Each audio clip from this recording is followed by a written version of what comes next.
Mengapa di malam pernikahanku, aku justru merasa seperti seorang tahanan? Bisikan itu lolos dari bibir Arya, pemuda asal Malang. Saat ia berdiri di balkon apartemen mewah di Tokyo, di bawah sana, gemerlap lampu kota menyambut malam pertamanya sebagai suami dari Sachiko Tanaka, majikannya sendiri. Usia Sachiko memang terpaut jauh darinya, 10 tahun lebih tua, dan statusnya adalah pemilik seluruh perusahaan tempat Arya bekerja. Namun, bukan perbedaan itu yang mengganjal hatinya. Ada sesuatu yang lebih dalam, sebuah misteri yang terselubung di balik senyum lembut Sachiko, yang membuatnya bertanya-tanya tentang masa depan pernikahannya. Assalamualaikum warahmatullahi wabarakatuh. Sebelum kita masuk ke cerita, jangan lupa klik tombol like, ramaikan kolom komentar, tulis di kota mana kalian tinggal, dan subscribe agar tidak ketinggalan kisah inspiratif lainnya. Arya tumbuh di sebuah desa yang tenang dan asri di kaki Gunung Arjuna, Malang, Jawa Timur.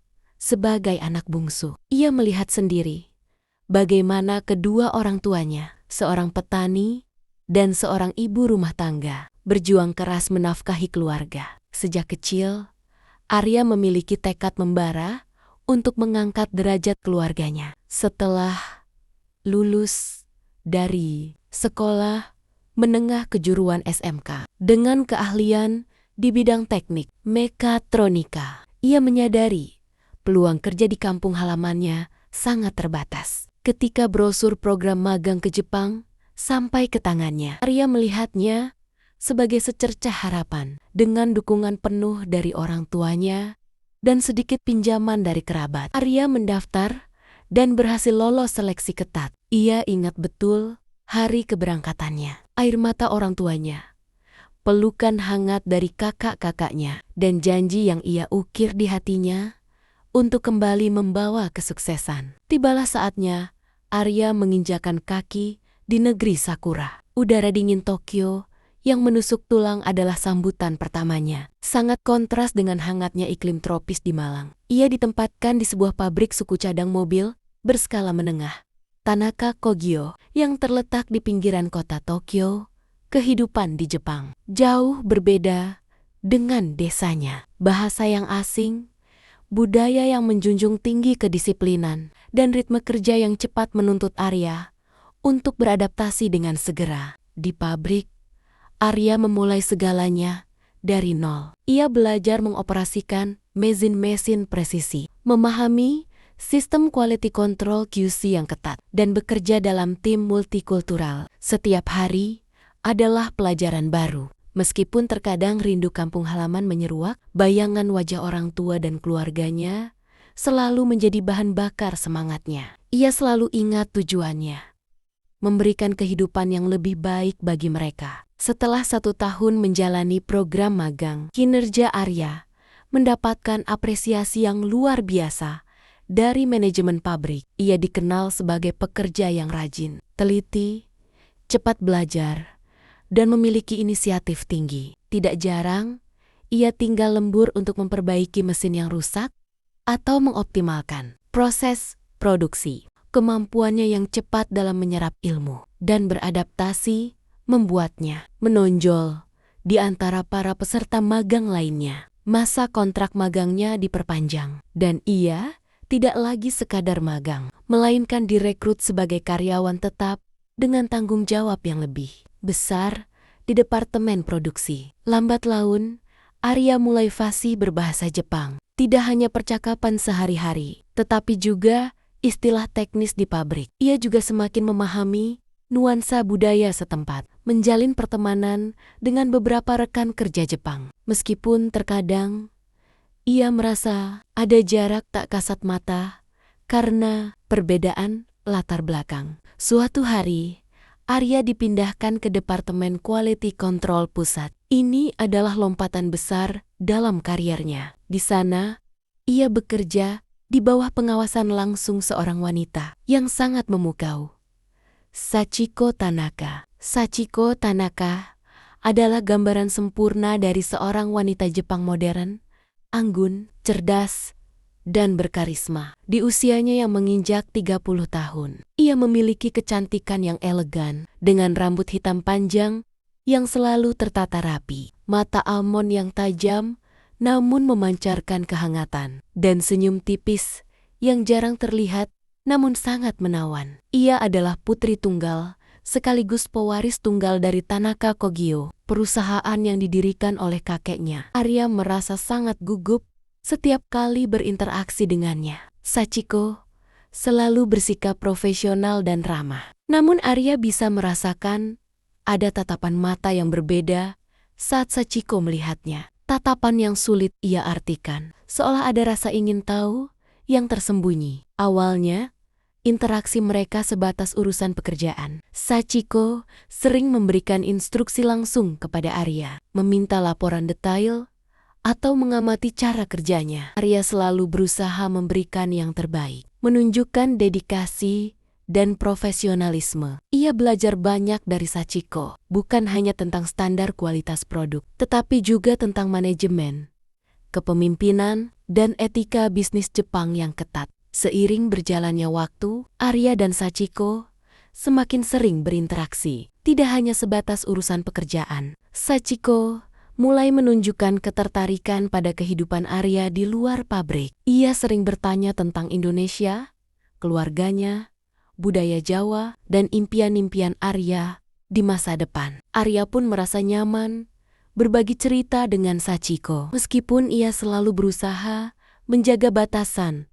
sebagai seorang karyawan. Ia kagum pada kecerdasan dan visi Sachiko dalam memimpin perusahaan. Di sisi lain, Sachiko tampak tertarik dengan semangat kerja keras, kejujuran, dan kesederhanaan Arya. Ia melihat sesuatu yang murni dan otentik dalam diri pemuda malang itu. Sesuatu yang jarang ia temukan di kalangan pria-pria yang selama ini mengelilinginya. Suatu sore yang dingin, setelah jam kerja usai, Sachiko tiba-tiba menghampiri meja Arya. "Arya-san," katanya dengan suara lembut namun jelas, "ada sebuah restoran tradisional Kyoto di Ginza yang baru buka. Apakah Anda keberatan jika saya mengajak Anda makan malam di sana sebagai bentuk apresiasi atas kerja keras Anda di proyek terakhir?" Arya terkejut sekaligus merasa sangat tersanjung. Undangan dari seorang petinggi perusahaan untuk makan malam pribadi adalah hal yang tidak biasa. "Tentu saja, Sachiko-san, suatu kehormatan bagi saya," jawab Arya, berusaha menyembunyikan kegugupannya. Selama makan malam di restoran yang mewah,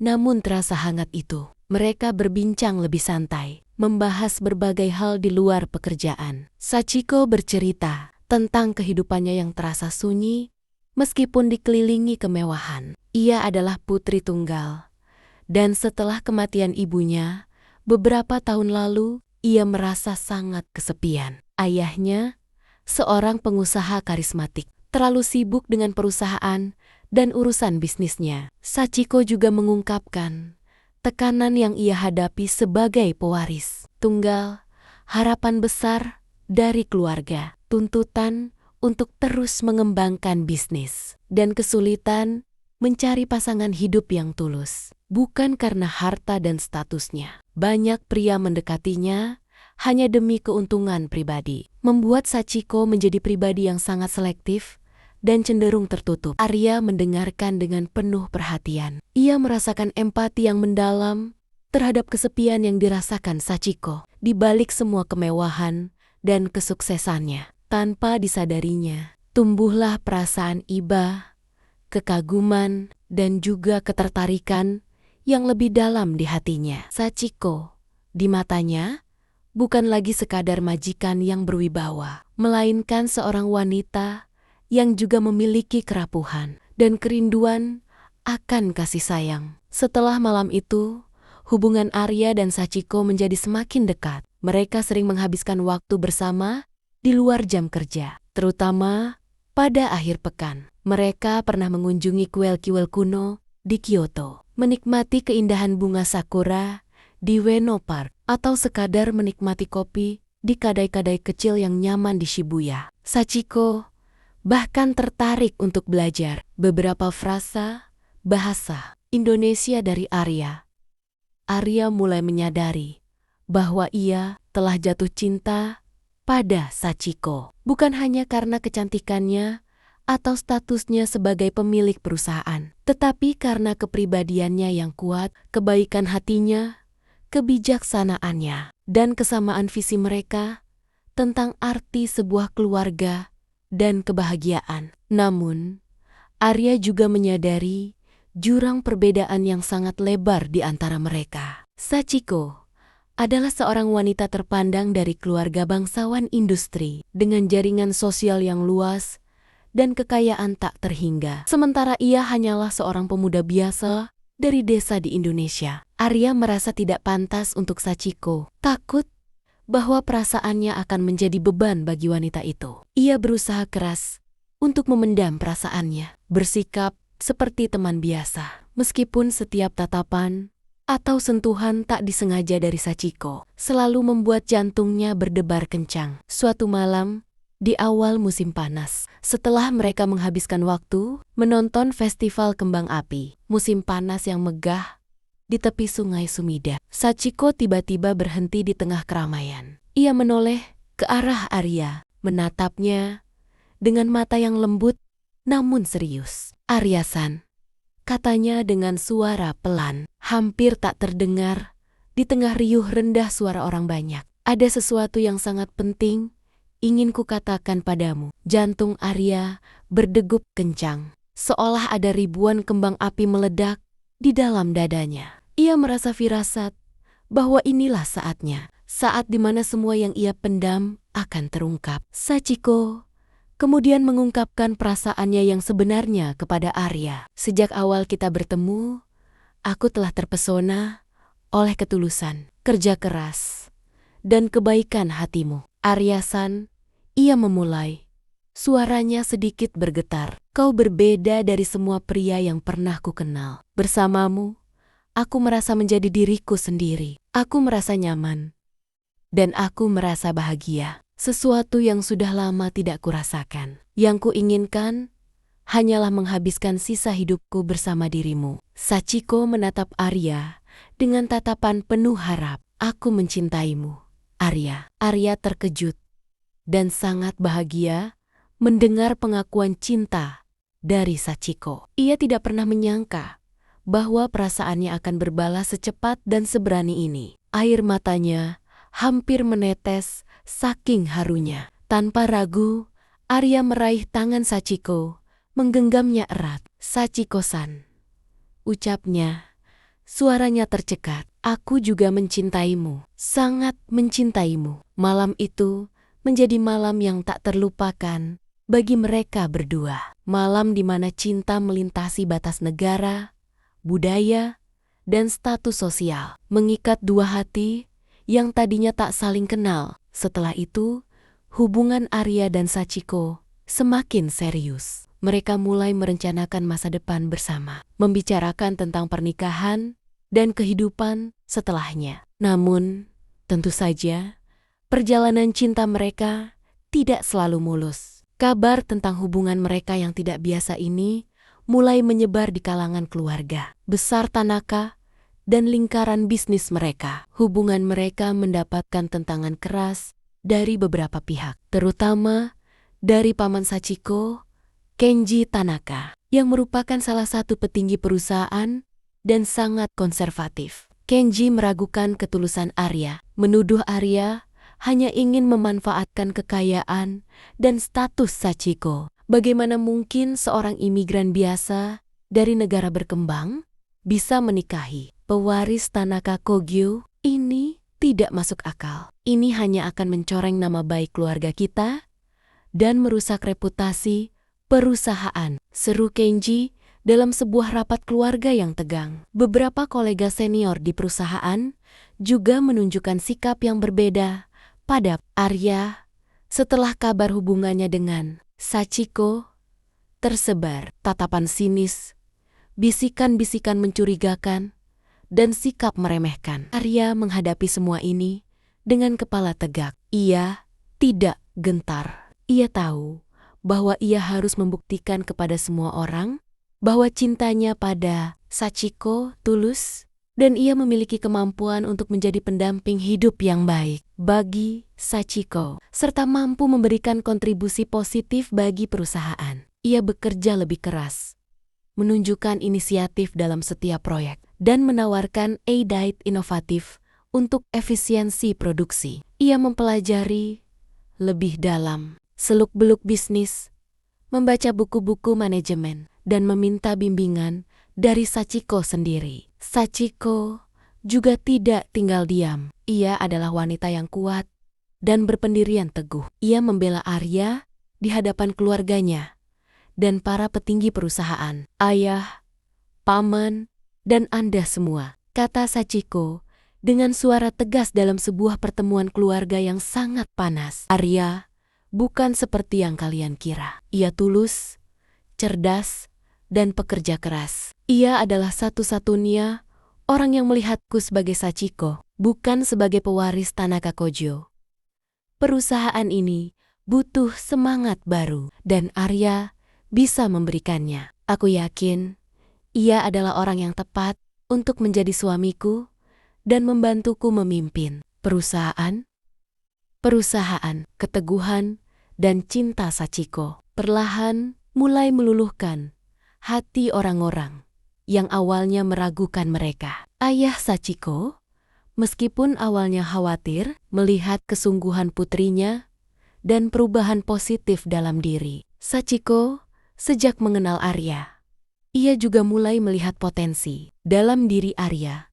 Ia memberikan kesempatan kepada Arya untuk mengelola sebuah proyek pengembangan produk baru yang sangat penting. Ini adalah ujian besar bagi Arya, dan ia tahu itu. Arya bekerja siang dan malam untuk proyek tersebut. Ia mengerahkan semua pengetahuannya di bidang teknik dan kemampuannya dalam beradaptasi. Ia berdiskusi intensif dengan Sachiko, berbagi ide, dan mencari solusi untuk setiap masalah yang muncul. Kerja kerasnya membuahkan hasil. Proyek pengembangan produk baru itu sukses besar, menghasilkan keuntungan yang signifikan bagi perusahaan dan membuka pasar baru. Keberhasilan ini tidak hanya membuktikan kemampuan Arya, tetapi juga menunjukkan bahwa kolaborasi antara dia dan Sachiko adalah kombinasi yang kuat dan saling melengkapi. Paman Kenji, meskipun masih menjaga jarak, mulai sedikit melunak. Ia tidak bisa menyangkal keberhasilan proyek yang dipimpin Arya.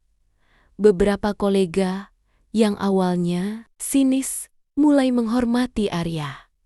Perlahan, penerimaan terhadap hubungan mereka mulai tumbuh. Setelah melewati berbagai rintangan dan ujian, Arya dan Sachiko akhirnya memutuskan untuk menikah. Pernikahan mereka diadakan dengan sederhana, namun hikmat di sebuah kuil Shinto tradisional di Tokyo, dikelilingi oleh keindahan taman yang hijau. Hanya keluarga dan teman terdekat yang diundang. Orang tua Arya datang jauh-jauh dari Malang, ditemani kakak-kakak untuk menyaksikan hari bahagia putra bungsu mereka. Mereka terharu melihat Arya bersanding dengan wanita yang sangat mencintainya dan dihormati di lingkungannya. Ayah Sachiko tersenyum bangga melihat putrinya akhirnya menemukan kebahagiaan sejati. Malam pertama setelah pernikahan, Arya berdiri di balkon apartemen mewah Sachiko yang menghadap ke kota Tokyo. Gemerlap lampu kota seolah menyanyi, merayakan hari bersejarah dalam hidupnya. Ia teringat akan bisikan hatinya beberapa waktu lalu tentang perasaannya yang seperti seorang tahanan. Kini, perasaan itu telah sirna. Ia tidak lagi merasa terkurung, melainkan merasa memiliki tempat di hati Sachiko. Dan di kehidupan barunya di Jepang, ia telah menemukan makna kebebasan sejati. Kebebasan untuk mencintai dan dicintai tanpa topeng, tanpa batasan. Sachiko menghampiri Arya dari belakang, melingkarkan tangannya di pinggangnya dengan lembut. Aroma parfumnya yang lembut memenuhi indera penciuman Arya. "Kau melamunkan apa, sayang?" tanyanya dengan suara lembut. Ada nada kebahagiaan yang jelas di dalamnya. Arya tersenyum, menggenggam tangan Sachiko yang melingkar di pinggangnya. Aku hanya sedang mengingat semua perjalanan kita hingga sampai ke titik ini, jawabnya, suaranya penuh rasa syukur. Dulu, aku hanyalah seorang pemuda desa dari Malang yang datang ke Jepang untuk mencari pekerjaan. Aku tidak pernah menyangka akan menemukan cinta sejati di sini. Denganmu, ini seperti mimpi. Sachiko mengeratkan pelukannya. Dan aku, ia melanjutkan, seorang wanita yang merasa kesepian di tengah kesuksesan, yang merasa terbebani oleh nama besar keluarga, tidak pernah membayangkan akan menemukan kebahagiaan sejati dalam diri. Seorang pria yang tulus, pekerja keras, dan apa adanya seperti dirimu. Ia mengangkat kepalanya, menatap mata Arya. Kau mengisi kekosongan dalam hidupku, Arya. Kau adalah kebahagiaanku. Mereka berdua terdiam sejenak, menikmati kebersamaan dan keindahan malam Tokyo. Angin malam berhembus lembut, seolah ikut merestui cinta mereka. Arya merasa sangat bersyukur atas semua yang telah terjadi dalam hidupnya. Ia telah menemukan cinta, kebahagiaan, dan keluarga baru di negeri yang jauh dari kampung halamannya. Ia tahu bahwa perjalanan hidupnya ke depan tidak akan selalu mudah. Akan ada tantangan baru sebagai suami dari seorang wanita berpengaruh dan sebagai bagian dari keluarga besar Tanaka. Namun, bersama Sachiko di sisinya, ia yakin mereka bisa menghadapi segala rintangan bersama. Sekuat dan seindah jalinan benang sutra Jepang yang mereka temui di Kyoto. Beberapa tahun kemudian, Arya dan Sachiko hidup bahagia di Tokyo. Kehidupan pernikahan mereka adalah perpaduan sempurna antara cinta, dukungan, dan kemitraan. Arya tidak hanya menjadi suami bagi Sachiko, tetapi juga menjadi rekan kerja yang handal dan dipercaya di perusahaan. Ia belajar banyak tentang strategi bisnis, keuangan, dan pengembangan pasar dari Sachiko, serta dari ayah mertuanya yang telah memberikan kepercayaan penuh kepadanya. Arya memberikan ide-ide segar, mengintegrasikan teknologi baru, dan memperkenalkan pendekatan manajemen yang lebih humanis yang ia pelajari dari kultur Indonesia. Kontribusinya membantu perusahaan terus berkembang dan berinovasi di tengah persaingan global. Sachiko dan Arya adalah tim yang solid. Mereka saling melengkapi kelemahan dan menguatkan kelebihan masing-masing. Sachiko yang visioner dan strategis digabungkan dengan Arya yang pragmatis, detail-oriented, dan memiliki pemahaman mendalam tentang operasional. Di mata karyawan, mereka adalah pasangan yang serasi, tidak hanya secara personal, tetapi juga secara profesional. Mereka juga tidak melupakan keluarga Arya di Malang. Mereka sering berkunjung ke Indonesia atau mengirimkan kabar dan bantuan. Arya berhasil mewujudkan impiannya untuk memberikan kehidupan yang lebih baik bagi kedua orang tuanya dan kakak-kakunya. Ia bahkan membantu mendirikan sebuah koperasi kecil di desanya, memberdayakan masyarakat sekitar. Kebahagiaan mereka semakin lengkap dengan kehadiran dua buah hati, seorang putra bernama Ren yang mewarisi ketampanan Arya dan ketenangan Sachiko, serta seorang putri bernama Aiko yang ceria dan pintar. Rumah mereka dipenuhi dengan tawa, canda, dan kehangatan. Paman Kenji, yang awalnya menentang keras, kini menjadi salah satu pendukung terbesar Arya. Ia sering datang berkunjung, melihat bagaimana Arya telah membawa kebahagiaan dan kemajuan bagi keluarga Tanaka. Di sebuah sore yang cerah, di taman belakang rumah mereka di Tokyo, yang kini telah diperluas dan ditanami bunga khas Indonesia dan Jepang. Arya dan Sachiko duduk berdampingan di bangku kayu sambil menikmati teh hangat. Ren dan Iko bermain kayar keren dengan riang di halaman. Tawa mereka mengisi udara. Arya menoleh ke arah Sachiko, menggenggam tangannya yang hangat. Rambut Sachiko kini sedikit memutih di pelipis. Namun kecantikannya tak pernah pudar di mata Arya. "Terima kasih telah hadir dalam hidupku, Sachiko," bisiknya. Suaranya tulus. "Kau mengubah segalanya menjadi lebih baik." Sachiko membalas senyum Arya.